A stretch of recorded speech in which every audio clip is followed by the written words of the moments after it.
All right. Good morning, everybody. Thanks for being here. I'm sure you got a lot of questions coming off the bye week, so we'll just go right in for questions. BJ, what were you looking to do during the bye week, and what do you feel your team has accomplished? Yeah, very similar to the first bye week. Pretty different for the coaches, but in general, one, you got to be able to get healthy. 2 bye weeks is really beneficial for a football team, mentally, physically, and emotionally for their health. Seasons are getting longer. I think our guys did a really good job of that.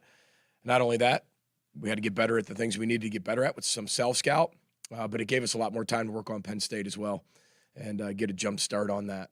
In terms of the recruiting piece, last bye week we were all out recruiting. This bye week, maybe 1 or 2 guys went out here and there, but other than that, we kept everybody in the office, and I thought we had a really productive week of not only working on Penn State, working ahead, working on ourselves, but having some of the coaches, good thing they got, Friday afternoon and Saturday to be able to spend some time with their families. And that's always really important to me. So I thought it was a really productive week.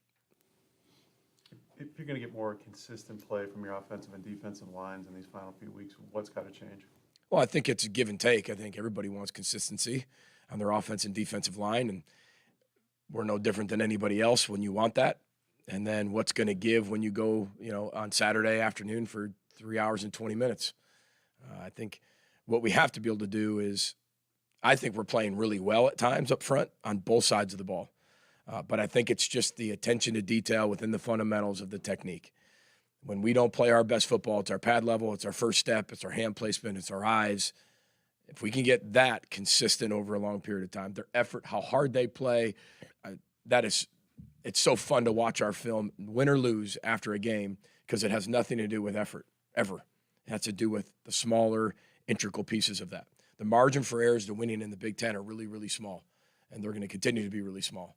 So we have to do a really good job of closing that gap every single week. But that's what I see. What makes Tyler Warren so good? Well, I think when we talk about the consistency is the truest measure of performance. I think that's what you see every single week. Really, really good player, and we got our hands full, put it that way. But it's the versatility to do so many things, and I think that's when you're looking at Penn State. Penn State has the ability to do a lot of different things, and they do it very consistently.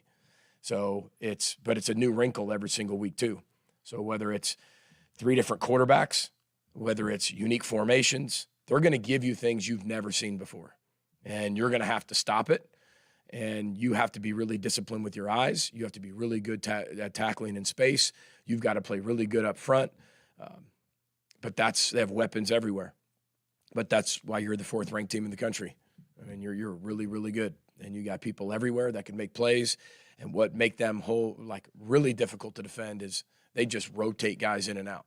I mean, they platoon the D-line, and when they bring in the next D-line, it looks very similar to the D-line that came in before that. They do that with a lot of positions. But it's the consistency of how they play. It's the creativity that they play with, but then it's the ability to give you things you've never seen before and make you do in-game adjustments more than probably any other team. I know you have a different definition of explosive plays, but in kind of the traditional sense of round numbers, you guys are lacking in some of the biggest explosive plays. How do you look at generating more of those more consistently? Well, I think last week we didn't have many explosive plays. But you look at Maryland, we had a ton of explosive plays. And, it's both. I think that we've had a lot of explosive plays this year, the way that we've redefined those and what fit us. I think our guys are doing a really good job of making the available plays. But on the other hand, when we don't win the game, like you look at last week when we played, we didn't win some 50-50 plays, 50-50 balls, and they did. That was a difference in the game. We did not win 78% last week, and that's how you lose games. Yeah, and with all that, losing 78%, you still have the ball up in your own zone with 8 minutes to go. But then when we fumble, you're going to lose games in the Big Ten inside your own zone. And we've done that twice inside our own zone this year. One, Michigan got a touchdown. Rutgers got a touchdown. And if you do that, you're not going to win. You're not going to win many games, let alone that game. From a layman perspective, it looked like you guys had trouble getting to Athan in the first half, but a lot more success in the second half. How much of that was just due to blitzing and bringing more guys versus get winning with 4? I don't know if it was just that. I think that, they got the ball out of their hand really quickly in the first half. By the time we got to him, ball was already out. They did a lot of quick game stuff with him, and then he had this one progression and took off, and was on the run. So second half, we were able to get to him a little bit more with some pressure, but they were still doing everything they could to get the ball out of his hand really quickly. They weren't going through a lot of reads and progressions, and we just, we didn't play well enough on the deep ball. And that's what hurt us. Ultimately, it's 3 huge plays down the field that we don't make plays on, and they do, and that flips the field, let alone points. It flips the field where now you're going 80, 90 yards on the other side. So a lot of things that were kind of inside that game, but the margin for error is really small, and when you don't make those plays, it turns out to be, at the end result, you look back and say, okay, well, those are the ones that got us. I believe this is your 8th senior day here, so what sticks out about this group to you? About the senior group. I said at the beginning of the year, this team's really, really fun to coach. And the teams that are really fun to coach, win or lose, have great leadership at the top. They have great senior mentorship. These guys love football. And whether it's like Max Brosmer, who's been here 1 year, or you look at guys like, guys like Cody Lindenberg, who's getting older, but you start to look at Danny Strigaus, and you start to look at guys like that who have been here a while. They've seen a lot in this program, and they've really been responsible for doing so much, even since the 19 season of what they've been able to take and continue to uphold. So their leadership is really, really critical. Their love for football and love and passion for their life has been really fun to be able to witness over these years. Their energy for each other and their connectivity, their willingness to do it for each other. I mean, these are going to be incredible men, husbands, and fathers, and I think that's what Senior Day is all about. It's not just the end of their football career here at the University of Minnesota at home, but it's really the next chapter and the beginning of whatever they choose to do. And I told you before, the 2 things, the job of a head coach is to get people to love their alma mater, create an experience that's unlike any other, so they want to come back. And then 2, make sure that they get to become who they say they want to become. And all these guys are just being held to a standard of what they said they wanted to become. That's the job of the coaches and the head coach and the culture. Hold them to a standard of what they said they want. And a lot of that has to do with accountability. These guys did that, and I'm really, really proud of them. They've seen a lot of football, and still got a lot of football left to play, but they're a really fun group to coach. Ariante was accepted to the Senior Bowl. Yeah. What made him deserving of that? Well, if you look at Ariante, it's the consistency of being able to start, play, practice, get better. It's simple. He's a really talented athlete. I mean, he's going to blow up, he's going to blow up the numbers at the combine, at his pro day. I mean, this guy is a really, really talented athlete. He's a great person, as a lot of you got a chance to know him through the media, which I think you get a chance to get inside his personality a little bit. But I think it's a consistency. I mean, he started 30, in the higher 30s and, straight games, I think. Is that right? 30-some straight games? 30-some? What's the number? Do we know? Carl?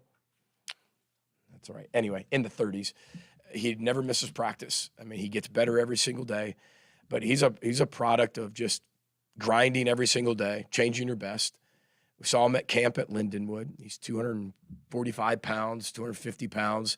And he really didn't know much. He hadn't played football very long, but you could see where he was going to go. And it's always a risk because you just never know. There's guys that are 250 pounds, end up being 270 and don't put the work in to gain the weight and in the weight room and aren't dedicated to doing that.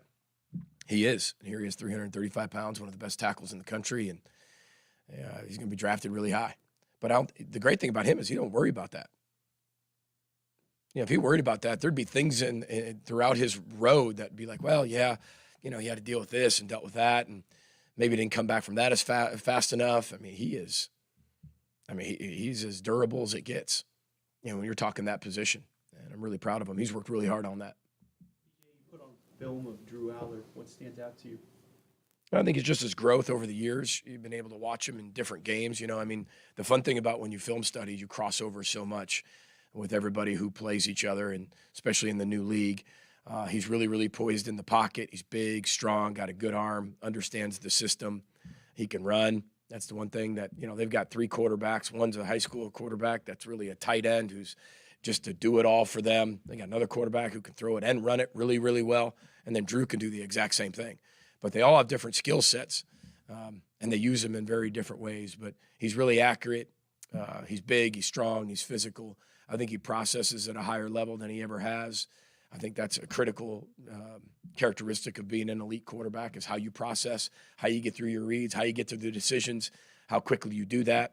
I think even last night's NFL game showed a lot of that, from Herbert. If you were watching some of that game, and we get a chance to watch some of that in the background and how fast things were happening, meaning he's open, the ball's on him. The distance between somebody being open and the ball being to him, that's a measure of quarterback knowing what he's doing. And I think that he has that trait. You can tell he's coachable, and the team rallies around him. You talk about the high-end processing that Max has. How important will that be when windows get tighter against number 4 team? Not only windows are going to get tighter, the pressure is going to be on them a little bit quicker. They're playing, 9, 10 guys on their defensive line. And it's not this. I don't mean this in a bad way, meaning that they're all the same, but you can't tell what platoon group is in because they all are good and they all have special traits. It's not just about number 11 or number 15 or the guys inside. It's not about just all of them. It's about how they can rotate guys in. This is one of the healthiest defenses we played. You look top to bottom, you look in that little injury box that we get at the beginning of the week, and there's not many of them.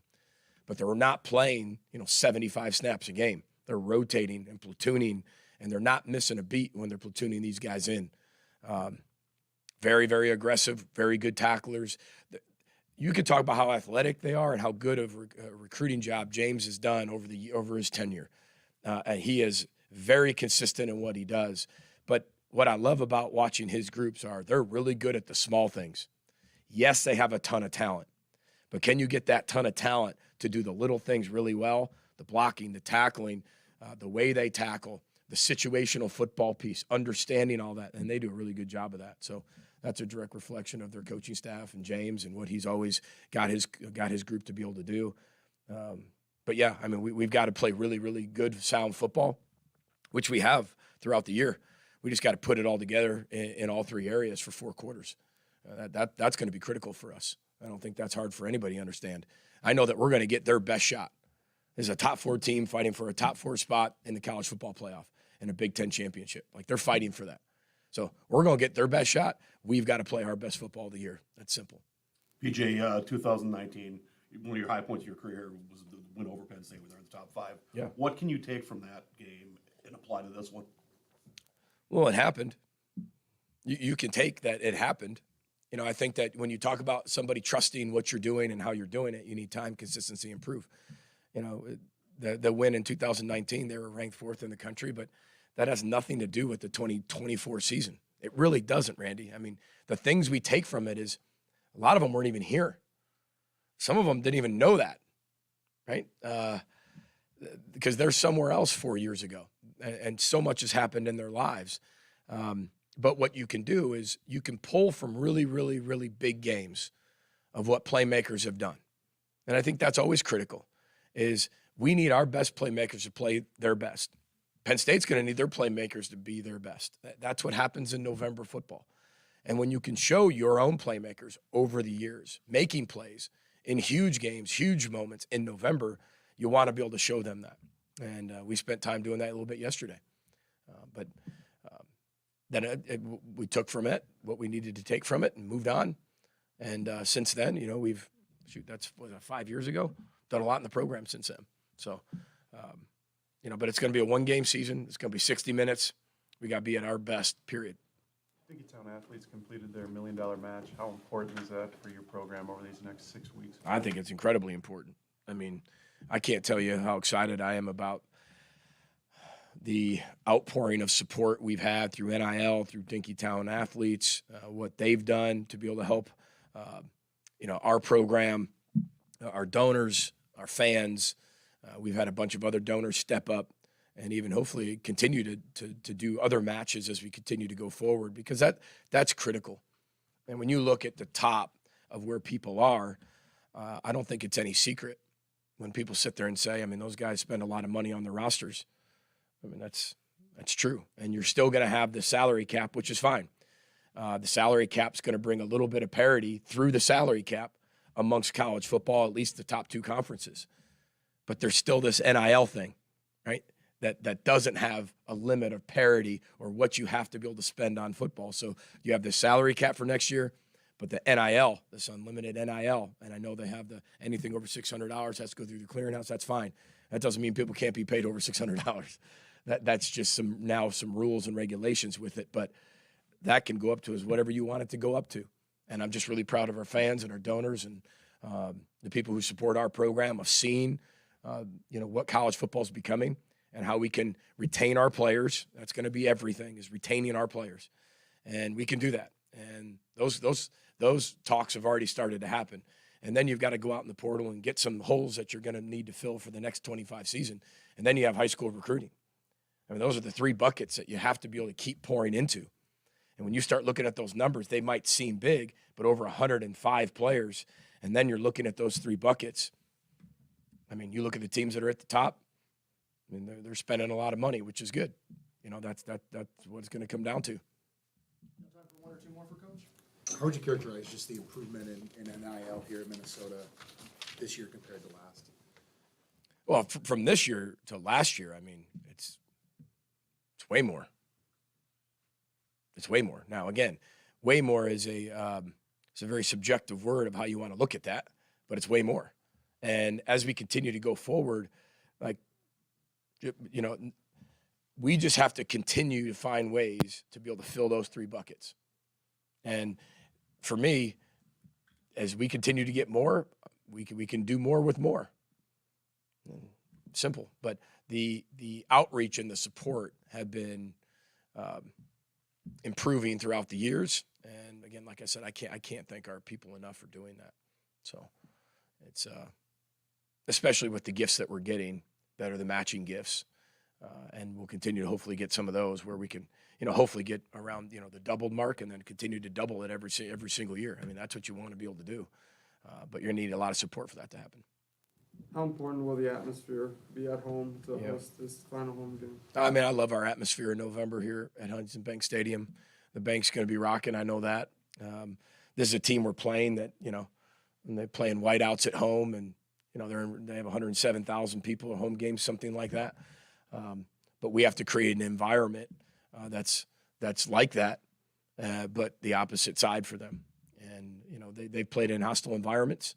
We played in hostile environments, but we need our fans to be where everybody should be on Saturday afternoon, and that's here at Huntington Bank Stadium. I mean, what a great environment with the number 4 team coming into the country. The Gophers being bowl eligible already, fighting for placements in that. It's supposed to be a beautiful day, a little crisp bite in the air. I think it'll be a wonderful environment for people to come out, and I think our fan support is absolutely critical in this game, and how exciting it is to be able to have that type of environment and that type of game. I know both teams aren't undefeated like 19, but it's going to have that type of feel, once we get in that stadium, and I know our fans will be there, and they've done a great job all year. Our fans have been amazing all year, and this is the last one, coming out and supporting our seniors. That's going to be really, really important. The last time a lot of our fans at home get to watch some of the best players that ever played here.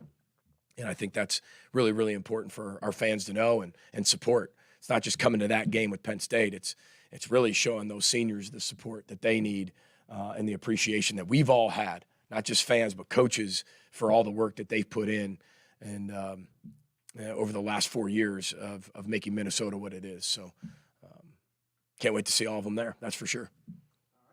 Appreciate everybody. Row the boat, Sky Ma, go Gophers.